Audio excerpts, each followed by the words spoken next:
ಸಮಗ್ರ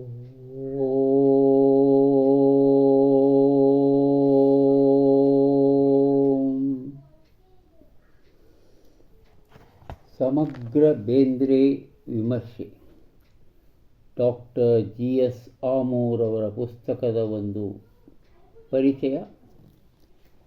ನಾನು ಈಗಾಗಲೇ ನಿವೇದಿಸಿದ್ದೆ ಶ್ರೀ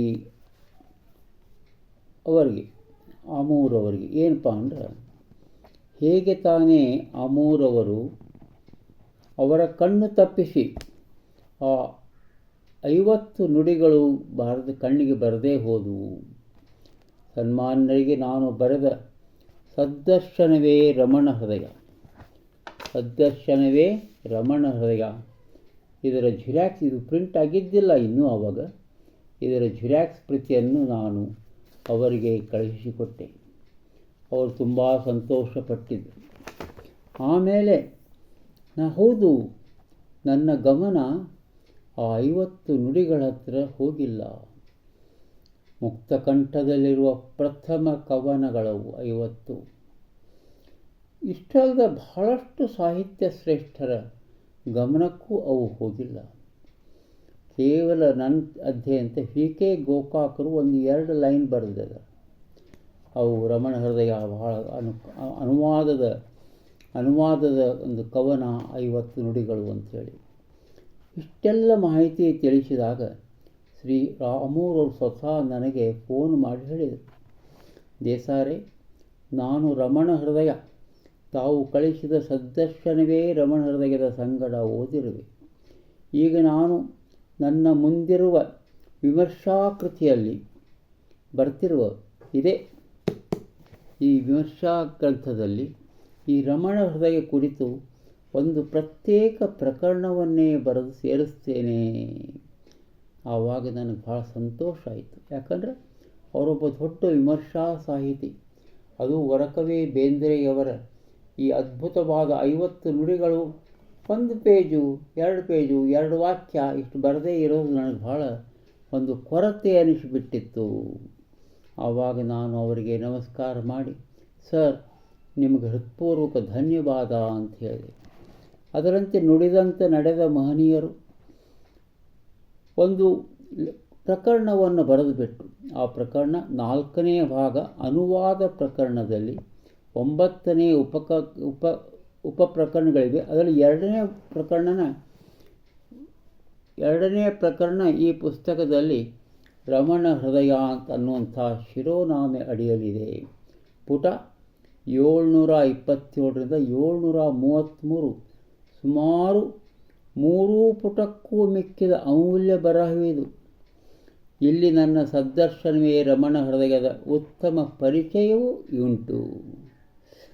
ಕೀರ್ತಿಶೇಷ ಶ್ರೀ ಬೇಂದ್ರೆ ಕೃಷ್ಣಪ್ಪನವರು, ಅವರ ಸ್ನೇಹಿತರು ಡಾಕ್ಟರ್ TN ವಾಸುದೇವ ಮೂರ್ತಿಯವರು ಬರೆದ ರಮಣ ಹೃದಯ ಬೇಂದ್ರೆ ಅನುವಾದ ಮೀಮಾಂಸೆ ಪುಸ್ತಕ ಧಾರವಾಡದ ಸ್ನೇಹಿತರಾದಂಥ ಶ್ರೀ ಶ್ರೀನಿವಾಸ ಉದ್ದಾರವರು ನನಗೆ ಕಳಿಸಿದರು. ಇದು ರಮಣ ಹೃದಯ ಅರ್ಥೈಸಲು ಉತ್ತಮ ಪುಸ್ತಕವಾದರೂ ಅದರಲ್ಲಿಯ ಕೆಲವು ವಿಮರ್ಶಾ ಬರಹ ನನಗೆ ಅರ್ಥವಾಗಲಿಲ್ಲ. ನಾನು ಅವ್ರಿಗೆ ಏನು ಹೇಳಿದೆ ಅಂದರೆ, ದಯವಿಟ್ಟು ತಾವು ನನಗಾಗೋದಿಲ್ಲ, ನೀವು ದಯವಿಟ್ಟು ಶ್ರೀ ಆಮೂರ್ ಅವರನ್ನು ಭೇಟಿಯಾಗ್ರಿ. ಯಾಕಂದರೆ ಅವರಿನ್ನೂ ಯಂಗ್ ಪ್ರೊಫೆಸರ್, ಒಂದು 50 ವರ್ಷದವ್ರು ಇರ್ಬೋದು, ಕ್ವೈಟ್ ಎ ಯಂಗ್ ಮ್ಯಾನ್. ಯಾರು? TN ವಾಸುದೇವ ಮೂರ್ತಿಯವರು. ನಿಮ್ಮ ಪುಸ್ತಕ ಕೊಡ್ರಿ ಅವ್ರಿಗೆ, ನಿಮ್ಮ ಪುಸ್ತಕ ಕೊಟ್ಟು ಅವ್ರನ್ನ ಭೇಟಿ ಮಾಡಿರಿ ಅಂತ ಹೇಳಿ. ಅದರಂತೆ ಅವರು ಹೋಗೇ ಬಿಟ್ಟು ಶ್ರೀ ಆಮೂರ್ ಅವರು ಭೇಟಿ ಮಾಡಿದರು. ಇದೆಲ್ಲವನ್ನು ಡಾಕ್ಟರ್ ಆಮೂರ್ ಅವರು ತಮ್ಮ ರಮಣ ಹೃದಯದಲ್ಲಿ ದಾಖಲಿಸಿದ್ದಾರೆ. ಇರಲಿ, ಸಂತೋಷ. ಆಮೇಲೆ ಅದರೊಳಗೆ ಏನು ಬರ್ದಾರವರು ಅಂತಂದ್ರೆ, ಕೊನೆಗೆ ಬರೀತಾರೆ 2 ವಾಕ್ಯ. ಮೊದಲಿನ ದೊಡ್ಡ ಬೃಹತ್ ವಾಕ್ಯ ಇದೆ ರಮಣ ಹೃದಯದಲ್ಲಿ. ಅದರಲ್ಲಿ ಹೇಳ್ತಾರೆ ಅವರು, ನನ್ನ ಸದ್ದರ್ಶನವೇ ರಮಣ ಹೃದಯವನ್ನು ಓದಿ ಎಷ್ಟು ಸಂತೋಷಪಡಿಸಾರಲ್ಲ, ಎಲ್ಲ ಅವನ್ನ ಇದನ್ನು ಮಾಡಿದ್ದಾರೆ ಅವರು. ಆ 3 ಅನುವಾದಗಳು, ಆ ಸಂಸ್ಕೃತ ಶ್ಲೋಕ ಎಲ್ಲರ ಬಗ್ಗೆ ಬರೆದು, ಈ ಎಲ್ಲ ಕಾರಣಗಳಿಂದಾಗಿ ಶ್ರೀ ದೇಸಾಯಿಯವರ ಸಂಪಾದಿತ ಕೃತಿ ನನಗೆ ತುಂಬ ಮಹತ್ವದ್ದೆನಿಸಿದೆ. ಆಮೇಲೆ ಡಾಕ್ಟರ್ ಟಿ.ಎನ್. ವಾಸುದೇವಮೂರ್ತಿಯವರ ಪುಸ್ತಕದ ಬಗ್ಗೆಯೂ ಅವರ ಅಭಿಪ್ರಾಯವನ್ನು ಕೊಟ್ಟು ಸಾಕಷ್ಟು ಅರ್ಥಪೂರ್ಣವಾಗಿ ಅದನ್ನು ಬರೆದಾರಂತ ಹೇಳಿ ನನಗೆ ಡಾಕ್ಟರ್ ವಾಸುದೇವಮೂರ್ತಿಯವರನ್ನು ಪರಿಚಯಿಸಿದವರು ಶ್ರೀ ದೇಸಾಯಿಯವರೇ. ಇದಕ್ಕಾಗಿ ನಾನು ಅವರಿಗೆ ಋಣಿಯಾಗಿದ್ದೇನೆ ಎಂದು ಬರೆದ. ಅವರು ಮಹಾನ್ ದೊಡ್ಡ ವಿದ್ವಾಂಸರು. ನನಗೆ ಭಾಳ ಕೆಟ್ಟ ಅನ್ನಿಸ್ತು. ಆದರೂ ಆವಾಗ ನಾನು ಕೈ ಮುಟ್ಟಿ ಶಿರವಾಗಿ ಅವರಿಗೆ ನಮಸ್ಕಾರ ಮಾಡಿದೆ. ಇನ್ನು ಮುಂದೆ ಏನಪ್ಪ ಅಂತಂದರೆ, ಈ ಆಮೂರವರು ಇಲ್ಲಿ ಒಂದು ಅದ್ಭುತವಾದ ಕೆಲಸ ಪ್ರಾರಂಭ ಮಾಡ್ತಾರೆ. ಈ ತಮ್ಮ ಲೇಖನ ರಮಣ ಹೃದಯದಲ್ಲಿ ಏನು ಮಾಡ್ತಾರೆ ಅಂದರೆ, ಸದ್ದರ್ಶನದಲ್ಲಿ ಇರೋದು 40 ಸಂಸ್ಕೃತ ಶ್ಲೋಕಗಳು. ಆದರೆ ಕಾವ್ಯಕಂಠ ವಾಸಿಷ್ಠ ಮುನಿಗಳು ಅವರು 2 ಎಕ್ಸ್ಟ್ರಾ ತಮ್ಮದೇ ಆ್ಯಡ್ ಮಾಡಿದ್ದಾರೆ. ಅದನ್ನು ಬೇಂದ್ರೆಯವರು ಅನುವಾದ ಮಾಡಿಲ್ಲ. ಆದರೆ ಮುಂದೆ ಕೊನೆಗೆ ಬೇಂದ್ರೆ ಅವರು ತಮ್ಮ 8 ನುಡಿಗಳನ್ನು ಬರೆದು ಸೇರಿಸಿದ್ದಾರೆ. ಅದ್ಭುತವಾದ ಸೇರಿಸಿದ್ದಾರೆ. ಅವನ್ನ ನಾನು ಹೇಳ್ತೇನೆ, ಮುಂದೆ ಬರ್ತಾವೆ. ಈಗ ಈ 2 ನುಡಿಗಳಿಗೆ ಮಂಗಲಾಚರಣೆ ಅಂಥೇಳಿ ಹೆಸರು ಕೊಟ್ಟು ಆ ಕಾವ್ಯಕಂಠ ಗಣಪತಿ ಮುನಿಗಳು ಏನು ಹೇಳ್ಯಾರ, ಅದರ ತಾತ್ಪರ್ಯ ಏನದ ಅಂಬೋದನ್ನು ನಮ್ಮ G.S. ಆಮೂರವರು ಭಾಳ ಅದ್ಭುತವಾಗಿ ಬರೆದಾರ. ಸಂಸ್ಕೃತ ಶ್ಲೋಕ ಓದ್ತೇನೆ. ತಾತ್ಪರ್ಯ ಕೇವಲ 2-3 ಸಾಲಿನಲ್ಲಿ. ಸದ್ದರ್ಶನಂ ದ್ರಾವಿಡವಾಂಗನಿಬದ್ಧಂ ಮಹರ್ಷೀಣಾಂ ಶ್ರೀರಮಣೇನ ಶುದ್ಧಂ ಪ್ರಬಂಧಮುತ್ಕೃಷ್ಟ ಮಮರ್ತ್ಯವಾಗ್ಮಾ ಮನೋದ್ಭವಾಸಿಷ್ಟ ಮುನಿರ್ವ್ಯತಾನೀತ. ಶುದ್ಧವಾದ ಈ ಸದ್ದರ್ಶನ ಶ್ರೀರಮಣರಿಂದ ದ್ರಾವಿಡ ಭಾಷೆಯಲ್ಲಿ ರಚಿತವಾಯಿತು. ಅದನ್ನು ವಾಸಿಷ್ಠ ಮುನಿಗಳು ದೇವಭಾಷೆಯಲ್ಲಿ ಅನುವಾದಿಸಿದರು. ದೇವಭಾಷೆ ಅಂದರೆ ಯಾವುದು? ಸಂಸ್ಕೃತ. ಅದರಲ್ಲೇ ಆ ಮಂಗಲಾಚರಣೆಯಲ್ಲಿ 2 ಸಂಸ್ಕೃತ ಶ್ಲೋಕಗಳಿವೆ ಅಂತ ಹೇಳಿದ್ನಲ್ಲ, ಅದೇ ಇನ್ನೊಂದು ಓದ್ತೇನೆ. ಸತ್ತತ್ವಸಾರಂ ಸರಳಂ ದಧಾನ ಮುಮುಕ್ಷುಲೋಕಾಯ ಮುದಂ ದದಾನ ಅಮಾನುಷ ಶ್ರೀರಮಣೀಯವಾಣಿ ಮಯೂಖಭಿತ್ತಿರ್ಮುನಿವಾಗಿ ಭಾತಿ. ಸತ್ತತ್ವ ಸಾರವಾದ ಮುಮುಕ್ಷುಗಳಿಗೆ ಹರ್ಷವನ್ನುಂಟು ಮಾಡುವ ಶ್ರೀರಮಣರ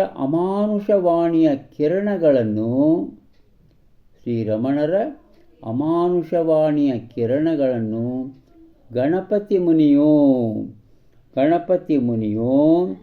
ವಾಕ್ಯಂಬ ಭಿತ್ತಿಯಲ್ಲಿ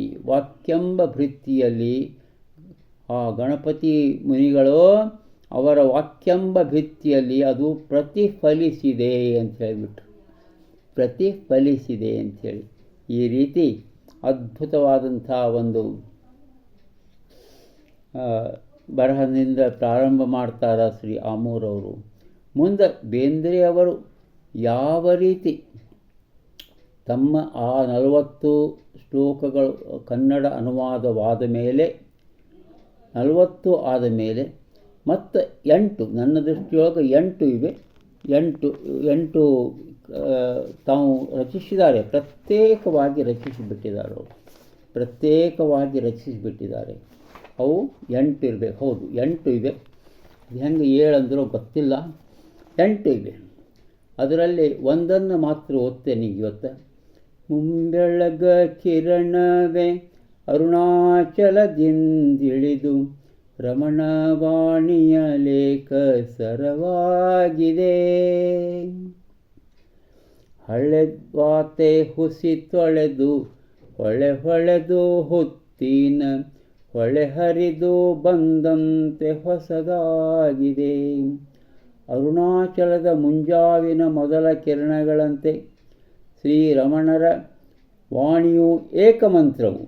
ಇದು ಹಿಂದಿನ ಉಪದೇಶಗಳಲ್ಲಿ ಅಸತ್ಯವನ್ನು ಇಲ್ಲವಾಗಿಸಿ ಮುತ್ತುಗಳ ಹೊಳೆ ಹರಿಯುತ್ತಿರುವಂತೆ ಹೊಸದಾಗಿದೆ ಅಂಥೇಳಿ ಆ 8 ನುಡಿಗಳಲ್ಲಿ ಇದು ಮೊದಲನೇ ನುಡಿ.